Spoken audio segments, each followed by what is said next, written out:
This verse didn't just encourage me, it rescued me. It pulled me out when I was drowning in doubt, when fear had wrapped around my mind like chains, and every time I tried to move forward, I heard that voice. What if you fail again? What if you're not enough? But listen to me. If you're stuck right now, if you're scared to even start, if the fear of failure has been holding you hostage, then this message is your escape plan, because God never waited for me to be fearless. He just waited for me to be willing. He's not looking for perfect. He's not looking for confident. He's looking for the one who whispers, God, I'll go, even scared. And if that's you today, then this is exactly where you're supposed to be. I've been there, frozen, not because I didn't want to move, but because something deep inside me whispered, you're not ready, not strong enough, not wise enough, not worthy enough. I used to stare at the ceiling in the middle of the night, tears sitting quietly in my eyes, fighting a war between calling and crippling fear. It wasn't the lack of a dream that haunted me, it was the fear of failing, the fear of being seen, trying and falling, the fear of starting and then losing everything, the fear of taking the leap and finding out I have no wings. I kept asking myself the same quiet questions over and over. What if I'm wrong? What if I mess it up again? What if I embarrass myself and I can't come back from it?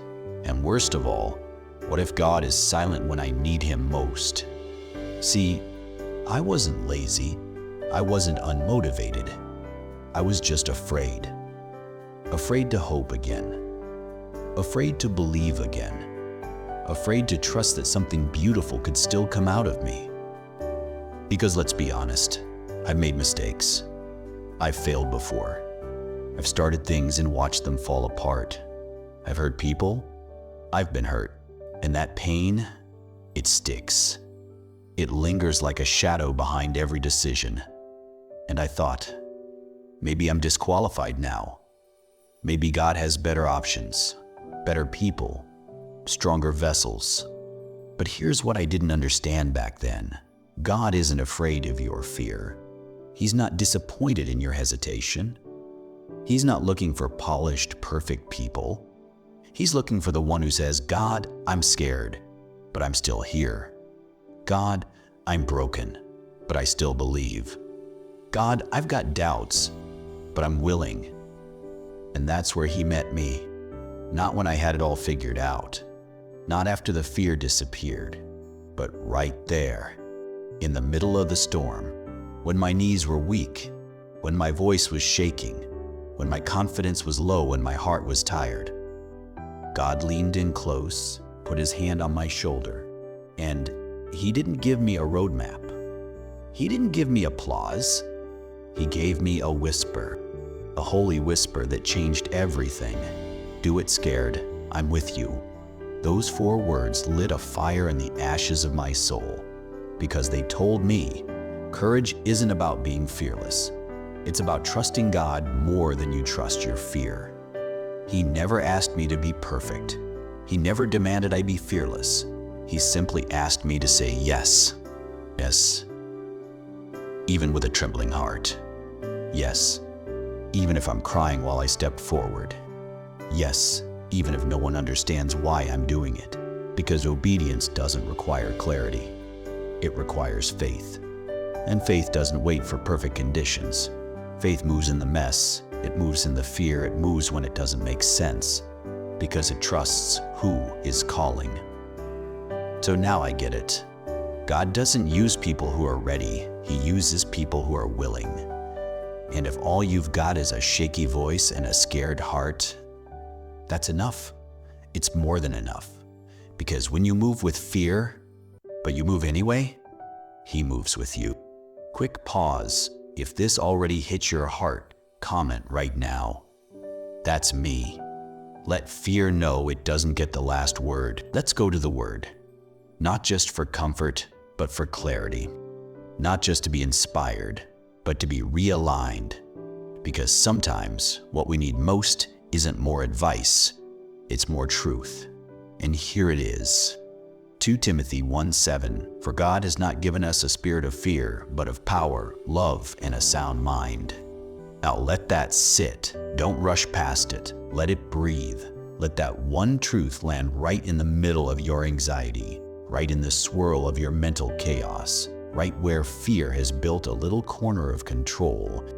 That fear you've been carrying, that panic that steals your sleep and makes your chest tight, that loud voice in your head that tells you you're not ready, you're not capable, you're not strong enough, that is not from God. Because here's what the enemy knows. If he can keep you afraid, he can keep you still. If he can keep you doubting, he can keep you distracted. And if he can keep you distracted long enough, he can keep you from your destiny. He doesn't have to destroy you. He just needs you paralyzed. He just needs you second-guessing everything God already confirmed in your spirit. Because the enemy's weapon isn't always violence. Sometimes it's delay. Sometimes it's that soft whisper of, wait until you're ready, wait until you feel confident, wait until you're perfect. But here's the trap.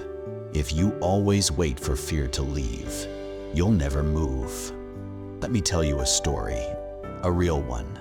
One you already know, but today it's going to read your soul. Remember Peter? Yeah, the one who saw Jesus walking on the water and said, "Lord, if it's really you, call me out." And Jesus didn't hesitate. He didn't test him first. He didn't ask if Peter was qualified. He simply said one word, "Come."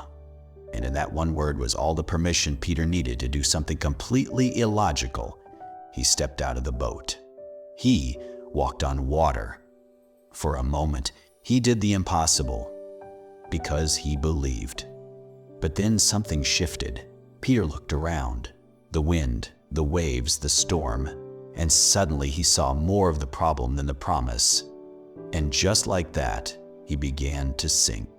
Not because he wasn't called, not because he didn't have faith, but because he let fear speak louder than the voice that told him come. You feel that? That hits deep. Because I've been Peter too, and maybe right now, you are. God put something in my heart, a message, a vision, a step I knew I was supposed to take. I started strong until I looked around, until I remembered every failure, every insecurity, every reason I shouldn't be doing this. And I sank, not in public, but in private, behind smiles, behind "I'm fine," behind perfectionism, behind procrastination. And the worst part, I called it wisdom, but it was fear. I dressed it up in caution, but it was just chains. And then, in the middle of that quiet sinking, I heard this truth.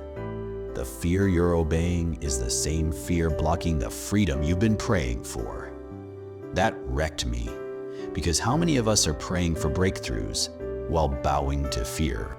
Here's what I learned. God never asked for your confidence. He asked for your yes. Even if your voice shakes, even if your hands tremble, even if you cry through the whole step. Obedience isn't about comfort, it's about trust. And when you step out in trust, even if you sink, God will catch you. He didn't let Peter drown, he grabbed him. He didn't say, "I told you so." He said, "Why did you doubt?" And then they walk back together. Friend, you're not too broken to walk on water. You're not too late to answer the call. You're not disqualified, you're invited. Fear may scream, but it doesn't get the final word. Because the God who calls you is the God who holds you. So, take the step, even scared, even unsure, even with the storm still raging around you. Take the step. Because faith doesn't mean there's no fear, it just means fear doesn't win. Here's what I've learned, not from books, but from battles, from scars that don't show, from nights I didn't think I'd make it. Fear is loud. It doesn't ask, it takes. It takes your voice, your courage, your peace. And when you're exhausted, fear starts to sound like wisdom. But faith doesn't scream over fear. It speaks beneath it. Faith whispers, "You don't have to feel strong, just stay close." Faith says, You're not enough, but He is. And if you're in that space between fear and faith right now, I need you to hear me. You don't need to feel ready. You just need to say yes. Even Jesus in Gethsemane said, "Father, take this cup." But then He surrendered. "Not my will, but yours." That's what faith looks like. So when fear knocks, let Scripture answer.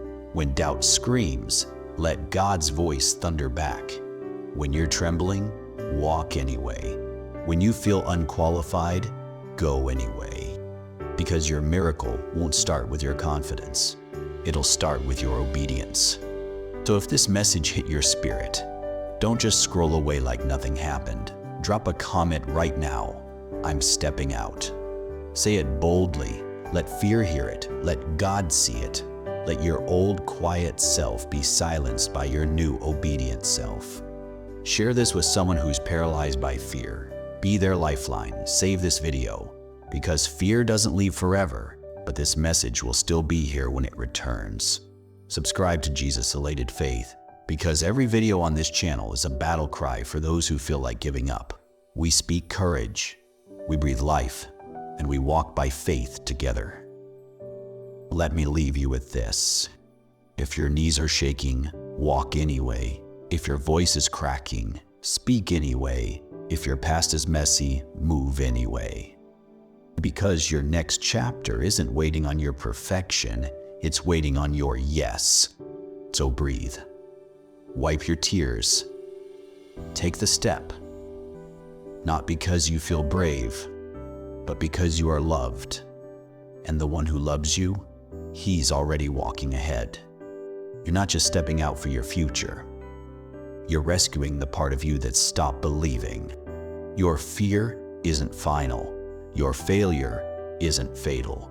Your next step is the beginning of freedom. And just in case you forgot, God has not given you a spirit of fear, but of power, love, and a sound mind. You were never called to play it safe. You were called to walk on waves. God is calling, and it's time to answer.